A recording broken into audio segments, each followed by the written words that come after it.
Welcome back, everybody. This is The Pursuit of What, and we're doing a new segment, something a little bit different. It's been a little bit busy since I've put out the first episode, so we've come up with a new idea to do in the interim for a little light entertainment and, more importantly, to find the best coffee, at least the best coffee in the Western Pennsylvania region. Care for a cup of coffee? I'm out of coffee. No, I don't like coffee.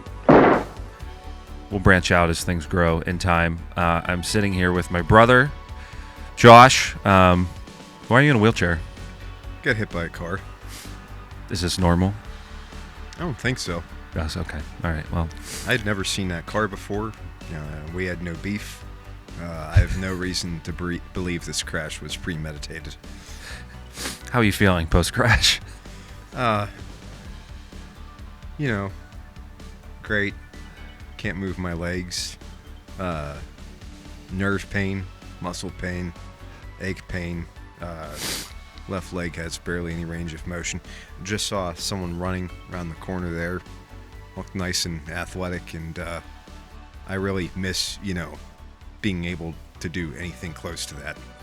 You've been occupying your time doing some things. What other activities have you been doing while bedridden?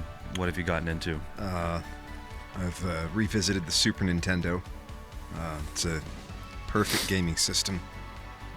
Not too fancy, and an upgrade from the previous Nintendo Entertainment System. So that's fun. I played with some Legos yesterday. Or was it the day before? I'm not sure.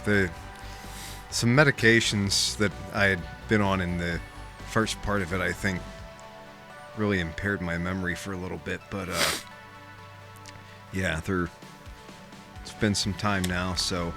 So welcome to Coffee Quest, the search for the best convenience store or gas station coffee in the Western Pennsylvania region and beyond. So today is the first introduction of our segment. Inaugural segment, exclusive premiere here on The Pursuit of What. This idea was brought about by the man sitting next to me, my brother, Josh. And tell me a little bit about this. Convenience stores, especially the ones that we see in our own towns, they're very ubiquitous in Western culture, and they're a part of every demographic. You go to New York City, everybody has their favorite bodega. Out in the country, you'll be going along some desolate highway, and there's the old self-serve pumps and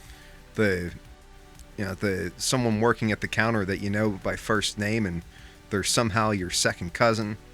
You get the whole spectrum as far as gas stations or convenience stores go. I don't know. I've never been to one of them that doesn't serve some form of coffee. And some give little attention to their coffee, but some have found. I found some sleepers. So that's what I want to highlight upon. You're not getting something from a French barista there, but it goes above the expectation of what you would normally expect to find in just an ordinary convenience store. So, but you've been around the block with coffee. You've had, pretty good coffee from coffee shops. You make your own yourself, and you've got a pretty good understanding, right? So yes. So you know what a good palate, or what it takes to have a good palate for taste, and knowing what is. I can appreciate a professionally made espresso and Americano, and on the lower end, I've had my duties of putting Folgers in the old bun machine at work too. So, I think it's kind of. This is not trying to figure out what I want to say here. Is we're pretty enchanted nowadays and kind of brainwashed into the culture of coffee, and every city you go to's got 5,000 different coffee shops. And right, they actually opened up a Starbucks in one of my dreams now. we're okay with mediocre, but in this case, we're out to find the best of the best. So I know you scripted some stuff. We're out to find the best of what you expected to be mediocre. Would you say that some of these are contenders with some of the best coffee shops out there? I don't really know, because there's always, best is based on perspective. Yeah, I've never been to France. I've never been to Italy. I haven't got to experience all of what this world has to offer, but it's what I've experienced, and yeah, they're contenders with. If you ask me where I'd like some coffee from, I'm gonna throw out some establishments that have gas pumps in front of them. All right, well, let's jump into it. I know you have a list of your favorites and ones you have yet to discover, and top to bottom, but I figured we would start with the closest to us, and I'll give a little history here. So the coffee we're drinking this morning is from what is formerly known as the Meridian Station, or Kemper's. In our childhood, it was a candy, snack, and gift shop that everybody in the neighborhood would ride their bikes to, and we would get, penny candies and sour gummies and Yoo-Hoos and all For the those sugar. of you born after 2000, now we were born too late to buy candy for a penny, but it was still coin amounts, maybe nickels, and you could buy the individual candies, and they'd scoop them out of a tray into a little brown paper bag for you. And Trying to think what my favorite. I would always get the sour watermelons in the bag. I Ew. think where they were 50-cent bags. I know that was No. not yours, but just yeah, Tootsie but you Rolls, you just- liked the weird ones like No. UFOs and No, I didn't. Who? Just plain Tootsie Rolls, or they just stick to something normal. If Willy Wonka didn't make it, I What didn't about want the it. sugar dot strips, like the rainbow Nope. paper strips with the Nope. sugar dots on them? To note, also, if you were a No. person that like a candy UFO was your favorite thing, I don't trust you. We probably aren't going to be friends. Because those were blue, and George Carlin said there's no blue food. So this is the actual first time we're recording this. I've tried to do this now, I don't know, twice or three times. Well, the third time I actually... All right, let's skip your deficiencies. Now,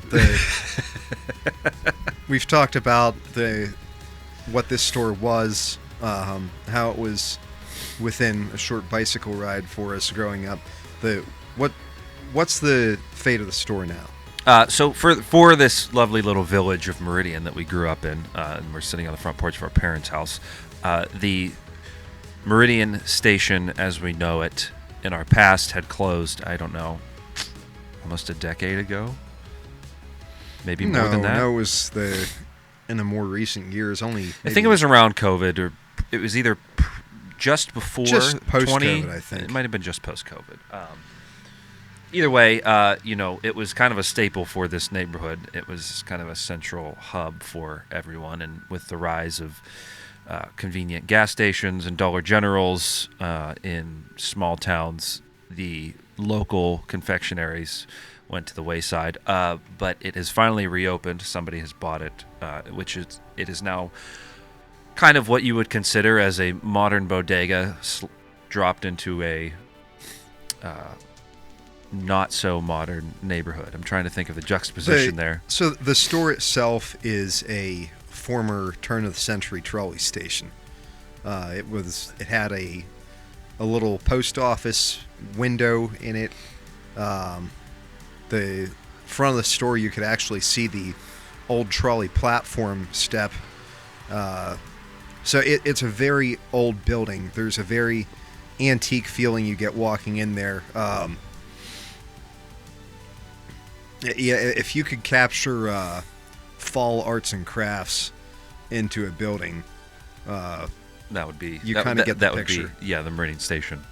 But anyhow, long story short, it was kind of a little bit of a nostalgic / heartbreaking thing to see the original version of this place close. But it is a little exciting that it is. we still have it, and Yeah. I'm glad that someone was able to breathe a new set of life into it, and that's what brings us to these cups. So anyhow, Josh has made a long list of the coffees of which he wants to go through and review. And today I figured we'd start off with the new and rebranded Meridian Convenience Store coffee. Here we go. This is the new Meridian Convenience Store coffee taste test and grading. That's the first full big switch. It's not bad.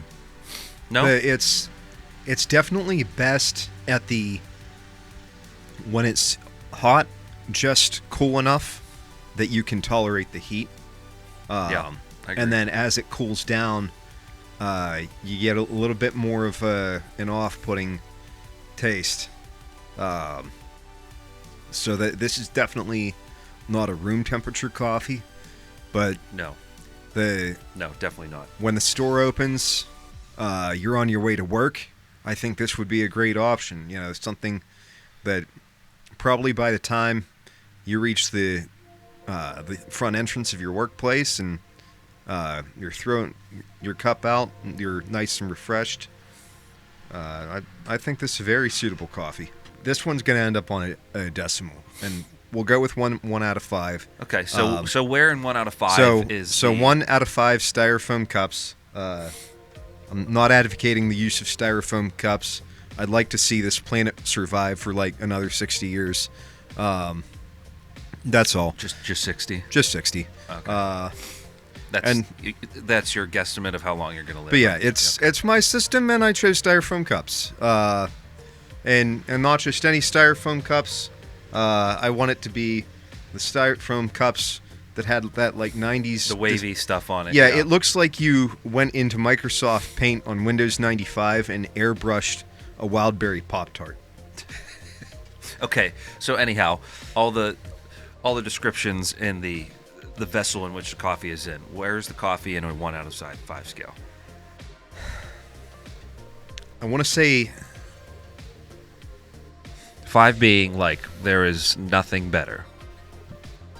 1 being you definitely. I'm gonna be very conservative in giving out 5s. I feel like that's a title that needs to be really fought for. Okay. This is nowhere below a 3. It's in a solid easy 3. I would go to 3.5. I was gonna say 3.5 personally. Yeah. I think I'm not we have blown some, away, but I'm also not underwhelmed. And we have some personal biases because that is our store there. Granted, I have not been in it since it reopened. All right. So anyhow, so you're gonna go 3.5. 3.5. 3.5. I agree on 3.5. It was. I was kind of loose on hoping for more, but I didn't want to get a little too overzealous with it, so I'm going to go 3.5 on the Meridian Station coffee. The other thing that I haven't done is there are people out there that do like to put their creamer or flavored mixers into their coffee, so that is one thing that I add into my consideration for the convenience store coffee is how does it mix with creamer. So I haven't put anything in this, but this... And for the sake of the scientific method, going forward, I think we should stay the constant. I will drink black. No, I'm drinking black. As long as you start sampling with just a black base. 1 and 1 and 1. 1 to 1 basically is what the ratio would be if I'm going to do... Apples to apples. Yeah, tomato. What was I going to say? No, a tomato is still a tomato. No, tomato. What is a fact or a piece of information that people don't know? Random, anything. Give me any sort of random statistic just to throw in as an extra bit for you. Way to put me on the spot. 5 out of 4 people were bad with fractions. 5 out of 4 people.